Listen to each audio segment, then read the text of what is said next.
Hello students, today we will discuss about platelets। आज का हमारा टॉपिक है प्लेटलेट्स क्या होती हैं, इनके बारे में हम जानेंगे और ये हमारी बॉडी में कैसे काम करती हैं इसके बारे में हम चर्चा करेंगे। तो सबसे पहले जानना जरूरी है कि जो प्लेटलेट्स होती हैं इनको अगर प्लेटलेट्स कहा गया है तो प्लेटलेट्स जो होती है प्लेट शेप्ड प्लेटलेट्स होती हैं प्लेट शेप्ड सेल्स होती हैं जो कहाँ होती हैं, हमारे ब्लड में पाई जाती हैं। प्लेटलेट्स जो होती हैं प्लेट शेप्ड सेल्स होती हैं जो हमारे ब्लड में पाई जाती हैं और इनका काम होता है ब्लड कोagulation। इनका काम होता है ब्लड कोagulation का काम होता है, यानी कि ये रक्त का थक्का जमाती है। रक्त का थक्का जमाने में सहायता करती हैं। जब भी हमें कभी चोट लग जाती है तो हम देखते हैं कि जो हमारा ब्लड होता है कुछ समय पश्चात अपने आप बहना बंद हो जाता है। वो किसके कारण होता है? प्लेटलेट्स के कारण होता है। जो प्लेट शेप्ड सेल्स होती हैं वो हमारी बॉडी में, हमारे ब्लड में जो पाई जाती है वो काम करती हैं और कुछ समय पश्चात जो हमारा ब्लड होता है वो धीरे धीरे अपने आप बहना बंद हो जाता है। तो इस बारे में हम जानेंगे। तो जो प्लेटलेट्स होती हैं, प्लेटलेट्स में बेसिकली दो प्रकार की केमिकल्स पाए जाते हैं जिनको बोलते हैं थ्रोम्बिन। पहला पार्ट होता है थ्रोम्बिन और जो दूसरा पार्ट होता है वो होता है फाइब्रिन। एक होता है थ्रोम्बिन और एक होता है फाइब्रिन। लेकिन जो थ्रोम्बिन होता है ये एक एक्टिव फॉर्म है। थ्रोम्बिन जो होता है एक्टिव फॉर्म होता है, फाइब्रिन भी जो होता है वो एक्टिव फॉर्म होता है। तो ये जो थ्रोम्बिन और फाइब्रिन होता है हमारी बॉडी में एक्टिव फॉर्म में ना पाया जाकर जो थ्रोम्बिन होता है वो प्रोथ्रोम्बिन के रूप में पाया जाता है। जो थ्रोम्बिन होता है वो प्रोथ्रोम्बिन के रूप में पाया जाता है, प्रोथ्रोम्बिन के रूप में पाया जाता है। और जो फाइब्रिन होता है वो फाइब्रिनोजेन के रूप में पाया जाता है। जो फाइब्रिन होता है वो फाइब्रिनोजेन के रूप में पाया जाता है। अब ये जो प्रोथ्रोम्बिन है ये इनएक्टिव फॉर्म होता है। जो प्रोथ्रोम्बिन है वो एक इनएक्टिव फॉर्म होता है। इसी तरह जो फाइब्रिनोजेन होता है ये भी इनएक्टिव फॉर्म होता है। लेकिन हमारे ब्लड को क्लॉट करने के लिए प्रोथ्रोम्बिन को थ्रोम्बिन में चेंज होना होता है, फाइब्रिनोजेन को फाइब्रिन में चेंज होना होता है, फिर ये अपना काम करते हैं। तो हम देखेंगे कि जो प्रोथ्रोम्बिन है वो थ्रोम्बिन में कैसे कन्वर्ट होता है। तो जो प्रोथ्रोम्बिन होता है, सबसे पहले प्रोथ्रोम्बिन जो होता है उस पर एक एंजाइम काम करता है जिसको बोलते हैं प्रोथ्रोम्बिनेज एंजाइम। कौन सा एंजाइम बोलते हैं? प्रोथ्रोम्बिनेज एंजाइम लगता है यहाँ पे, प्रोथ्रोम्बिनेज एंजाइम।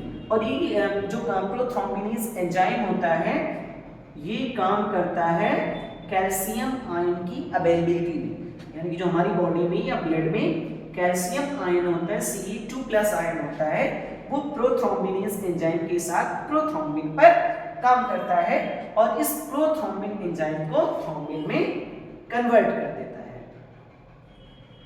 तो यहाँ पे हमने देखा कि जो प्रोथ्रोम्बिन एंजाइम है वो प्रोथ्रोम्बिनेज एंजाइम की उपस्थिति में कैल्शियम आयन के साथ मिलकर प्रोथ्रोम्बिन को थ्रोम्बिन में कन्वर्ट कर देता है।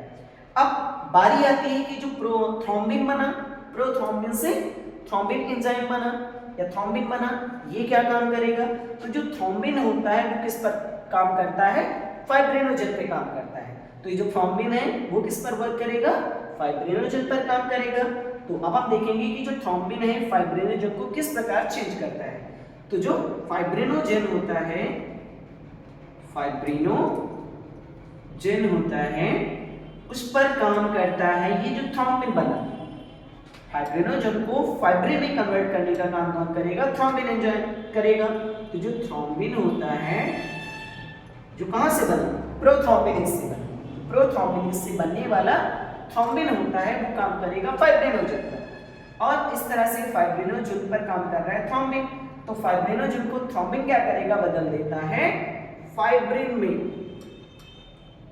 जो फाइब्रिनोजेन था, फाइब्रिनोजेन को पहले स्टेप में बनने वाला जो थ्रोम्बिन होता है उसे बदल देता है फाइब्रिन में। अब अभी हमने आपको पहले ही बताया था कि जो फाइब्रिन होता है वो एक्टिव फॉर्म होता है, वो काम करने वाला पार्ट होता है। तो अब ये बन गया जो फाइब्रिन बना।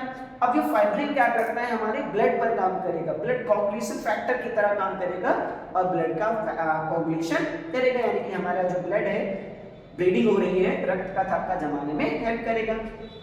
तो इस तरह से जो मरने वाला ये फाइब्रिन होता है ये काम करता है डेड आरबीसी डब्ल्यूबीसी के साथ, यानी कि fibrin plus dead RBC WBC gives out blood clot, gives out blood clot कर जाता है।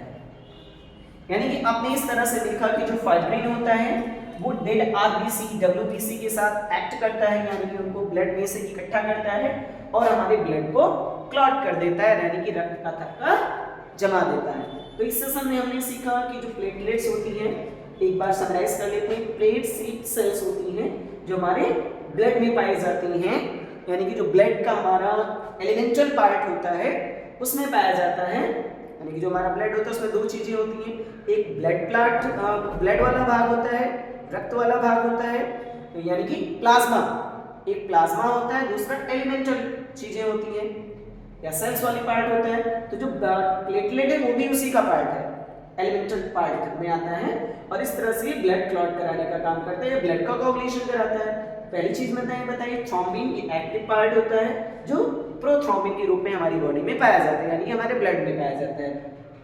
दूसरी चीज होती है फाइब्रिन, जो ये भी एक्टिव होता है लेकिन ये हमारी बॉडी में, हमारे ब्लड में फाइब्रिनोजेन के रूप में पाया जाता है।